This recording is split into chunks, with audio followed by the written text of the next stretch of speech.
the best memory in the world is shittier than a pencil. Pencil's going to remember better. You just write it down. Yeah. So you really don't want to be using your memory if you don't have to be. Let your device do that for you. Let a pen and pencil do that for you, and leave your consciousness free to do other things that they can't do. So just storing data for the most part sucks. You don't want to get better at it. However, the world was not always that way. People didn't just have notepads and shit way back when. They didn't have pencils. Things were harder way back when. So they invented something called the method of loci, which you can look up on Wikipedia. It's got another name that I can't remember off the top of my head, but you make a mental map of a house in your brain. It could be your house that you live in. And then things that you want to remember, you virtually peg them to locations in your house, in your mind. Mm-hmm. And you can use this to count cards if you want to, win money at a casino until they catch you and ban you. And then you're banned everywhere else because they all subscribe to like a blacklist. You can use this to remember names. You can, if you must remember things, this is a way that you can do it. And then, so there's tricks you can use, like adding, so your brain's programmed to pay attention to food and sex and violence.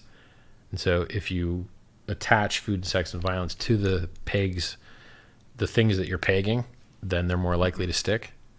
Okay. Or you could just skip the mnemonic technique. So, there are other mnemonic techniques. This is the most popular one. You could just skip those and use better systems with pen or paper or phone. It's just like, imagine how hard it would be to wake up when you need to wake up just using your brain. Right. You'd be fucked. Alarms are really useful. Yeah. And having a schedule or planner, like my alarm went off and said, hey, I got to stream with Hexa tonight. Like, okay, cool. Way better to just have an alarm that works than to like try and make my brain work better. So what I've told you is, here's how you can memorize things better, and you shouldn't even bother fucking with that. You should just have your systems work better for you. Okay. Is my opinion. What about so I know that you did like Tony Robbins stuff, mm-hmm. like peak. Do you do like the peak state? Do you like it talks about it in your book too? I don't use it very often, but sure. I mean, like if I'm gonna bench press, like I'll inhale a bit to get some extra oxygen in there, because it's like an anaerobic activity. Like when you're doing that lift, you're really not using the oxygen that's outside your body. You're really just using whatever is already in there. Yeah. So that's the closest to a peak state that I get. But I mean, so he has a ritual that he does, right? Yeah. And it works. So if you have a ritual that gets you into a state commonly, it is effective and it does work. I don't have as strict a guideline of a ritual, but I have the themes in my head that, okay, I'm going to go do this. I need this posture. I need this mindset. I need this facial expression. I don't think I've ever given a bad talk. They're all amazing, right? Like, because that I'm just used to being that way, because I've trained to be that way. So for me, it's not a ritual that I'm doing with an incantation. It's just, I kind of know the way I need to be, the state I need to be in, and then I just do it. So it's more just something I've practiced. But if you didn't naturally have the ability to do that, you could get there very reliably using a ritual that puts you in the right state, right? So he's hitting his chest and standing up strong and saying, give me the strength to do this and all, and he does that often and it works, And his shit works. You did do his class, because you said that you did his Date with Destiny. I've done Date with Destiny like 3 times. Oh, I've been a coach. Wow. Yeah. Well, not a coach, but in their leadership academy. I've spent like $100,000 on that shit. It's really good. Listen to his. I mean, I'm not used to. I mean, 6 months ago, before I got into Hex, that's all I did. Like before I listened to Richard Hart talks, because I honestly I listened to you, so I know the material a little bit better. So I'm not like this dummy that's just talking to everybody. But before that, I would listen to Tony Robbins, and you kind of put me onto him. I listened to him a little bit before, but. You said that you did a lot of his stuff. His stuff's quite good. I mean, so it is. Yeah. A very small percentage of it is bad. Right. So like 85% of it is great. It's like, so Date with Destiny is by far the best one. Money Mastery is kind of meh. If you go to his island in Fiji, which I've been to, you're going to fast for a week. Yeah. And then you're going to walk. You fast for the whole week? Like you don't get to eat anything? I know he doesn't let you eat like when you go to those things, then you get to eat like one time a day or something like that. You're going to have a lot less calories than you're used to. And you're going to be awake for a lot longer than you're used to. And you're going to get more value than you thought you would get. So if you do his like $300, it might be $500 now. If you do his like Unleash the Power Within stuff, you walk on burning coals there. Yeah. And then you think like, we're going to go there, we're going to make progress. And then we're going to walk on burning coals at the end. And it's like, nah, you're going to walk burning coals the first day. And then once you see that that's easy, then all this other shit's going to be easier for you too. Okay, that makes sense. I always burn my feet on the fucking things. Because I have giant feet. And then at the end, if you don't kick the fucking coals off, you will burn your foot. Stick. So I always have one fucker that like sticks on there that I don't like get off. It burnt my foot twice. Hilarious. What else? Yeah, walk burning coals 2 or 3 times. Jumped off a telephone pole on a trapeze, which, by the way, didn't hang on. Thought it would be awesome. Couldn't hang on. Fat ass. Stronger now. Maybe it could work out now. You're like, man, this can be awesome. I'm gonna fucking hang on there. Nope. Just bloop, blop. Look like a bitch. Didn't go the way I thought.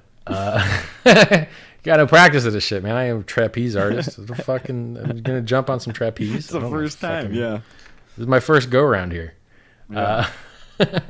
What else? I'm telling you, like, go on Netflix, watch I'm Not Your Guru. Okay. It shows you what happens at Date with Destiny. It's fucking cool. It's really cool. You learn that like what people say their problem is, it's not actually their problem. They've got some other problem. They don't understand what the problem is they have. There's male and female energies. People wear masks to interact with other people. You get into these habits. Everyone has a system of things that they care about, and they're in a different order. So some people put adventure at the top of the list. Some people put certainty at the top of the list. Some put significance at the top of the list. Some put connection at the top of the list. Some put growth at the top of the list. And then depending on where you have, and most people have never decided this, they just inherited it randomly by chance or possibly some part genetics. In order for you to achieve your ultimate destiny, you need to have your beliefs and the things you care about in this order, or you'll have the following challenges is the format that you're taught to like structure your life, to design your destiny, what you want to do with your life. So if you want to be, and he tells stories, he's like, he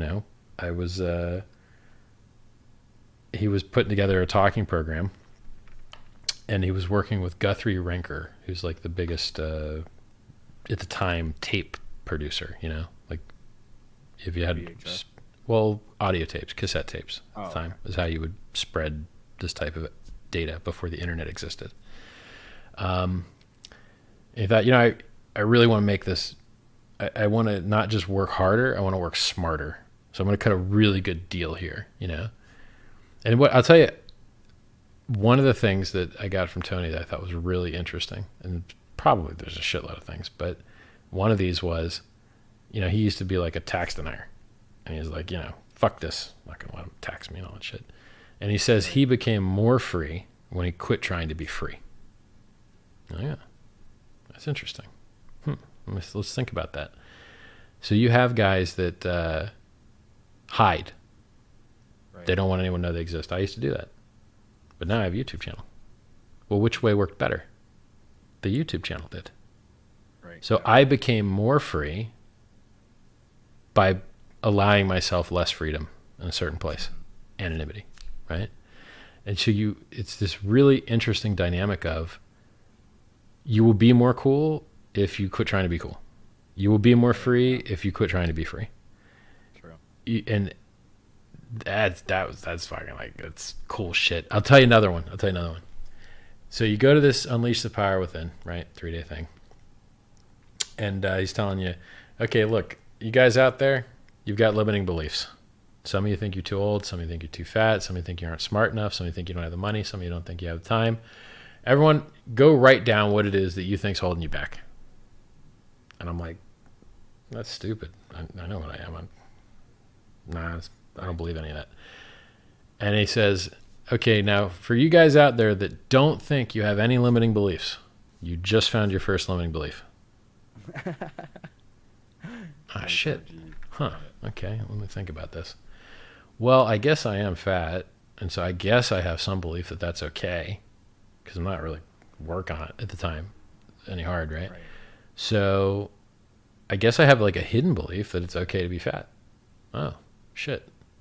Well, I guess I do have a limiting belief. Oh, fuck me, right? And then like you know, start cascading down. Well, it's because for me, it's weird that like in the events, I would be an outlier, like a hard outlier, you know? Right. Like everyone else would have like limiting beliefs and I wouldn't. And then my shit would just be harder to find. And then I was at an event in San Diego, and the learning, the thing you were supposed to learn from the exercise, this was a leadership academy. Where it's like one step before being a trainer, right? Like you're going to run the events and shit. Mm-hmm. The learning exercise was that what makes a thing good or bad is often just people calling it that. It's not actually the thing. It's like the label that people are assigning the thing. Mm-hmm.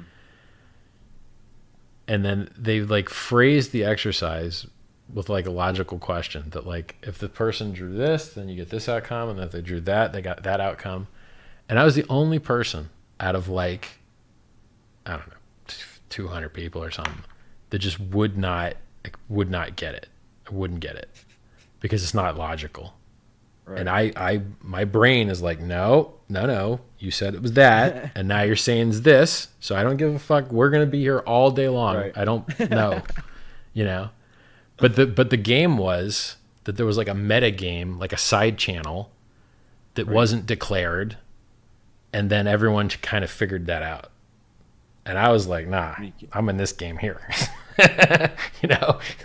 So like fucking it's just. So is it just because you were too logical? Like you were I think, yeah. Yeah, I think. Just break it down too much because that other people wouldn't.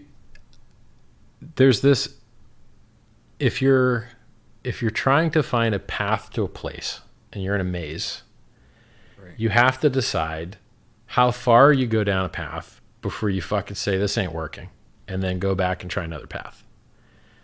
And if you don't go far enough, you ain't never getting out. And if you go too far, you waste a lot of time. And you find these optimizations everywhere. So if you lift a little bit of weights, you're going to get a lot of results. If you do a little bit of martial arts, you're going to get a lot of results. But then if you do even more, you get diminishing returns. Right. So if you have a worldview and you're very strict with it, it lets you, it works out really well if you had the right worldview. It lets you reject all the other stupid shit. Yeah. However, if you unfortunately had the wrong worldview, now you're just going to stay stupid or longer. So my ability to reject things that don't make sense prevents me from astrology, Zionism. Actually, that's the wrong word. Zoroastrianism. I don't know. I'm looking for some weird religion that people don't participate in. Like fucking Scientology. I don't know. Maybe not. Yeah, sure. Like, you know, here's the funny thing. Scientology actually has some really good shit that they teach, even though it was invented by a scammer. Yeah, so Scientology was invented by a science fiction author. It's mostly Sure. just like, Yeah. you know, There's good shit in all of it's them. corrupted at some point. Like it's good. Like most religions are really good, but then people are the ones that corrupt it, and then it turns to. Well, it's like if a homeless guy yells at you to brush your teeth, should you? Yeah, it's still good advice, even though a homeless dude told it to you, right? But if a homeless guy tells you to all in iota, you probably tell him to fuck himself. you know. So like it. So that story for me, it's just like it's probably useless to you guys, but to me, it's personally interesting because at some degree we're all a little bit curious about ourselves.